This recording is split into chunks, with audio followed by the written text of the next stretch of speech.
রাজধানীতে ব্যাটারি চালিত রিকশা বন্ধের প্রতিবাদে ব্যাপক বিক্ষোভ হয়েছে মিরপুর এলাকায়। বিভিন্ন পয়েন্টে পুলিশের সাথে দফায় দফায় সংঘর্ষে জড়ায় রিকশা চালকরা। ধাওয়া পাল্টা ধাওয়া, দিনভরই আতঙ্ক ছিল মিরপুরে। লম্বা সময় বন্ধ থাকে যান চলাচল। স্থানীয় সংসদ সদস্য ও পুলিশের ঊর্ধ্বতন কর্মকর্তারা গিয়েও পরিস্থিতি শান্ত করতে ব্যর্থ হন। চালকদের অভিযোগ, হুট করে ব্যাটারি চালিত রিকশা বন্ধের সিদ্ধান্তে আয়ের উৎস বন্ধ হয়ে গেছে তাদের। সংঘর্ষের সময় একজন গুলিবিদ্ধ সহ বেশ কয়েকজন আহত হয়েছেন। আকলা খুস্তাফাকে সঙ্গে নিয়ে আব্দুল্লাহ তহিন জানাচ্ছেন বিস্তারিত।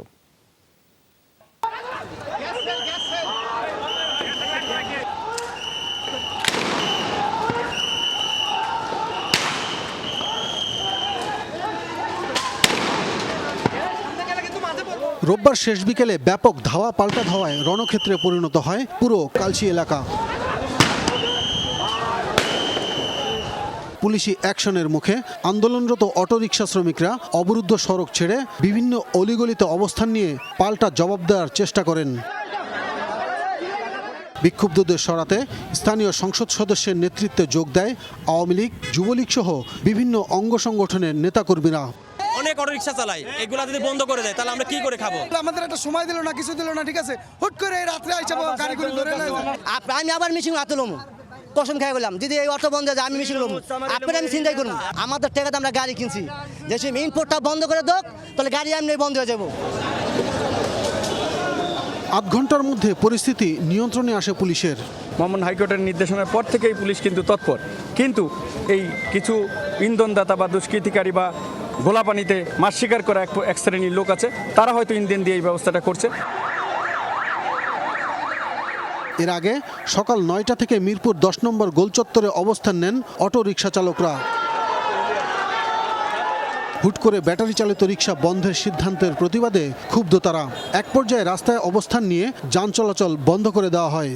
এখানে হলো ব্যাটারির ৩১,০০০ টাকা, ৯৫,০০০ টাকা, ৫,০০০ টাকা গাড়ি ভাড়া, ১,০০,০০০ টাকা দিয়ে আমি গাড়ি কিনছি। আমার কিস্তি হলো ৯০,০০০ টাকা। এখন আমি এই কিস্তি কিভাবে ভরবো স্যার, আপনারা বলেন। অবৈধ, তাহলে অবৈধ যদি হয়ে থাকে তাহলে আমাদেরকে আগে কেন বলা হয় নাই? আমার মতো অনেক মানুষ, হাজার হাজার মানুষ কিস্তির মাধ্যমে এই গাড়িগুলো কিনছে। ঘোষণা দিছে অবৈধ স্যার ভালো, যে অবৈধ চালামু না, আমাদেরকে কি করবো কইরা দেখ। পুলিশ বাধা দিলে বাধে সংঘর্ষ। দফায় দফায় চলে ধাওয়া পাল্টা ধাওয়া, ইটপাটকেল, কাঁদানে গ্যাস, জলকামান, গুলি সব মিলিয়ে আতঙ্ক ছড়ায় পুরো এলাকায়। দুপুরের দিকে ঘটনাস্থলে আসেন ঢাকা ১৬ আসনের সংসদ সদস্য। কয়েক দফা কথা বলেন আন্দোলনকারীদের সঙ্গে। আমি যা বলবো সেটাই শুনবে। তারা কোনো মারামারি চায় না, দরাদরি চায় না, তাদের শান্তি চায়, তাদের সংসার চালানোরই চায়।